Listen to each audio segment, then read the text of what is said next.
Right from its onset, Advent calls us to a time of waiting, of testing the limits of our patience and of what we think is possible.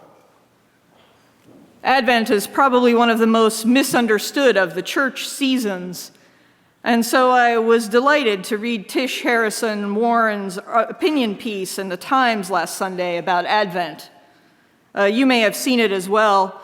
Miss Warren is an Anglican priest, and she reminds us that Advent bids us first to pause and look with complete honesty at the darkness. To practice Advent is to lean into an almost cosmic ache, she says, our deep, wordless desire for things to be made right, and the incompleteness we find in the meantime. We dwell in a world still racked with conflict, violence, suffering. Advent holds space for our grief, and it reminds us that all of us, in one way or another, are not only wounded by the evil in the world, but are also wielders of it, contributing to our own moments of unkindness or impatience or selfishness. It's not easy to look at the areas of brokenness in the world or in our own lives. And doing so challenges our sense of control, our sense of justice. It challenges our sense of wholeness and sometimes our sense of hopefulness. And we fear looking at this brokenness in Advent because it can be so easy to fall into it. We want to be encouraged by possibilities and not pulled into the despair by what is not possible. But it is precisely what is impossible that we must talk about today. It is no wonder that in a season like Advent, we turn with frequency to the prophets of the Hebrew Bible. In Isaiah's time, around 700 before the Common Era, the Assyrians had swept in and destroyed the northern kingdom of Israel and were laying siege to the southern kingdom of Judah, including its capital, Jerusalem. Isaiah is dealing with all kinds of dilemmas about how to inspire people to be motivated around things that seem impossible. The chaos around Isaiah and the people Isaiah is talking with is intense. See if this sounds familiar. The economy is shaken. The political leadership is struggling and is unpredictable. The last thing people feel is possible is the peaceable kingdom that Isaiah is describing. And yet laid out before them is not only this vision, but a list of tools to build that peace that they are longing to have among them. We often read these tools as a list of leadership skills that one leader brings. But this list of skills is a list for the whole community to embody. Listen to this list again. It's a good, solid toolkit for caring for each other. Bring a spirit of wisdom and understanding, a spirit of planning and strength, a spirit of knowledge and fear of the Lord. Don't judge by appearances. Don't decide by hearsay. Judge the needy with the righteous, and decide with equity for those who suffer. These elements are each in their own way aspects of really good listening skills. It probably sounds trite to stand before you today and suggest that a deeper, bolder, caring ministry should focus around listening. But before you dismiss the idea as oversimplified, hear me out. I want you to think about a time when somebody truly listened to you. I spent a good deal of time thinking about this question for myself, and I realized that it's a little bit more complicated than I thought when I first approached this question. We all know those moments when we are truly heard.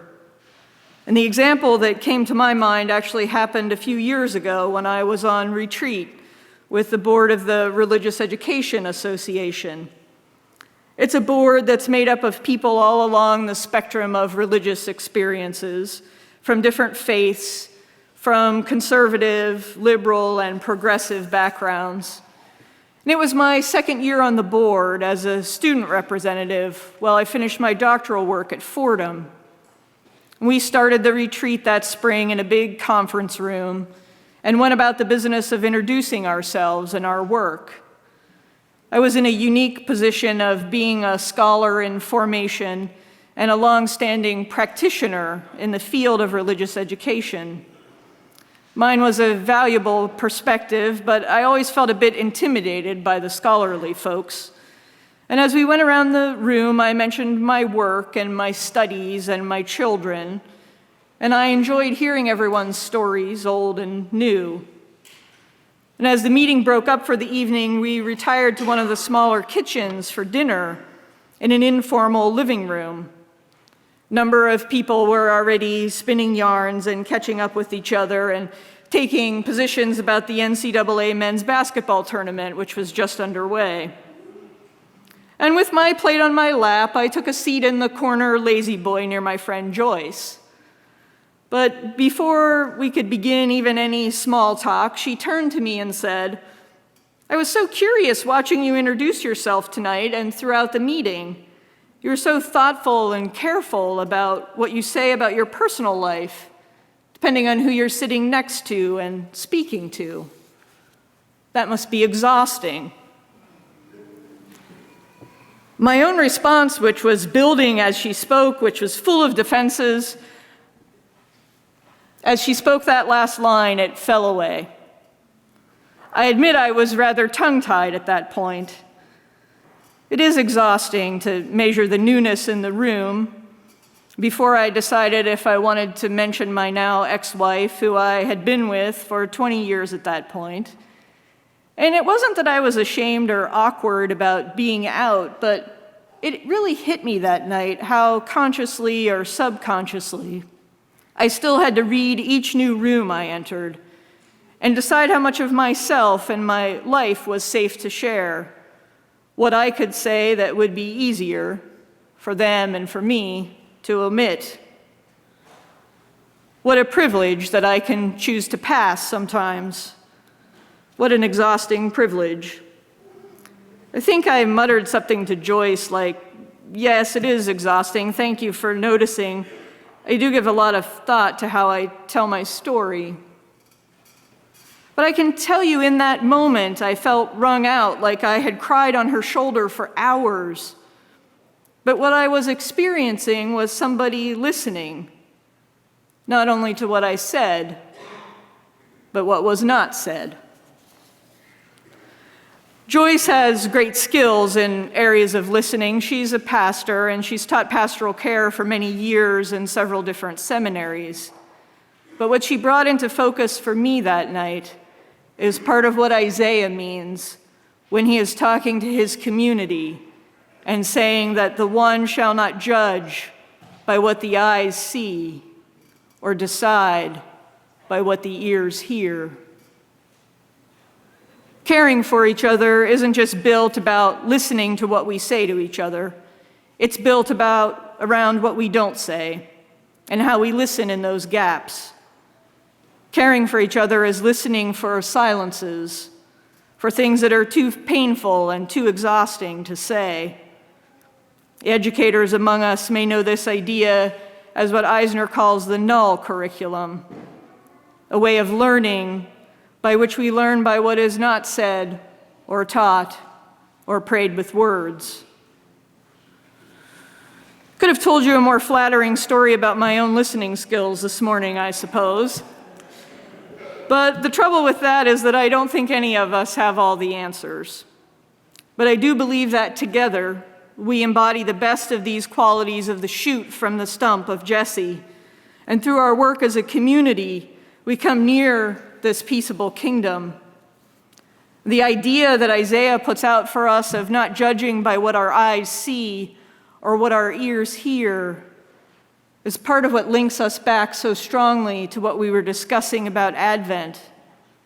These skills of caregiving that Isaiah is challenging the community to move toward may seem like behaviors that happen once the peaceable kingdom is really upon us.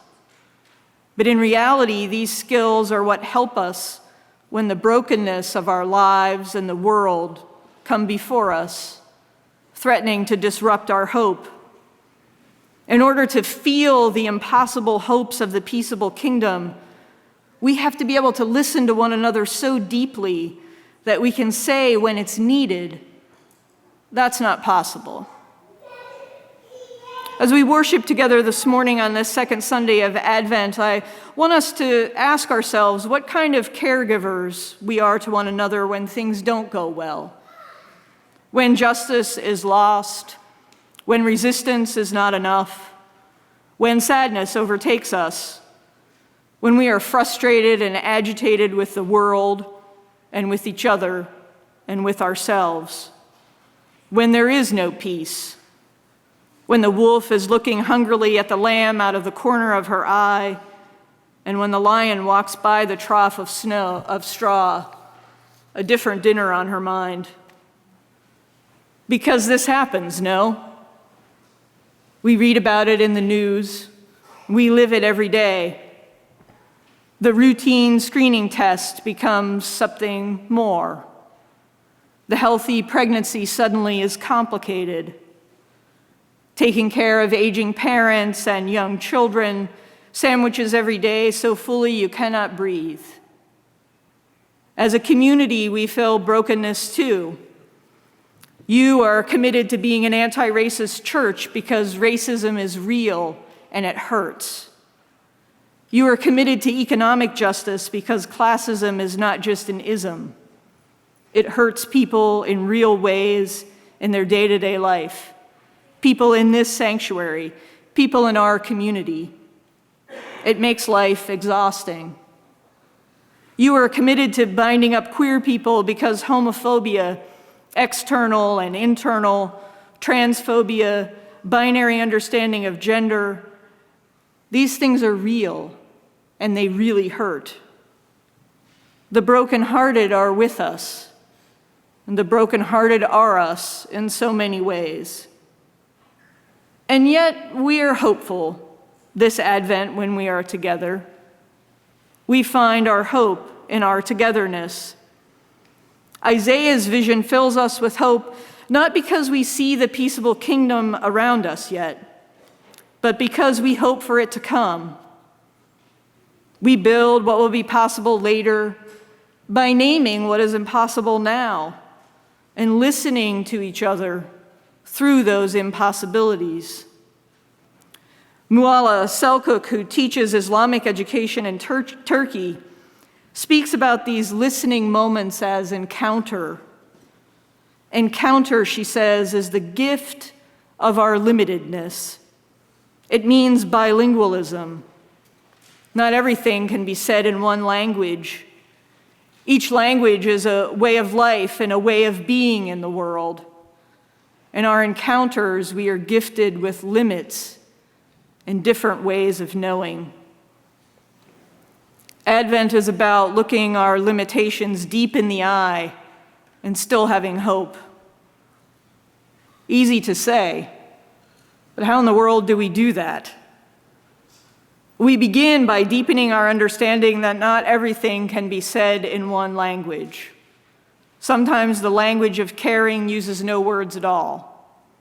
Sometimes caring is in the silence, and sometimes the language of caring is in walking with someone or holding their hand or just being present and being a reminder that God is present. The poet Mary Oliver perhaps explains this better than I am with her words. In her poem for a blue heron, she says, "I am not sure who first said to me, 'Not everything is possible. Some things are impossible,' and gently took my hand and led me home." Our limitations do not squelch our hope. Knowing what is impossible and sitting with each other in that is the work of our caring for each other. In knowing what is impossible now, we learn what is more possible in the future. And like Isaiah, we gather hope in armfuls, believing with every fiber of our being that the spirit of wisdom and understanding, the spirit of counsel and might, the spirit of knowledge and fear of the Lord, and the ability to listen beyond what our ears hear are what build us each day into a more caring people who will ever push the limits of what is possible.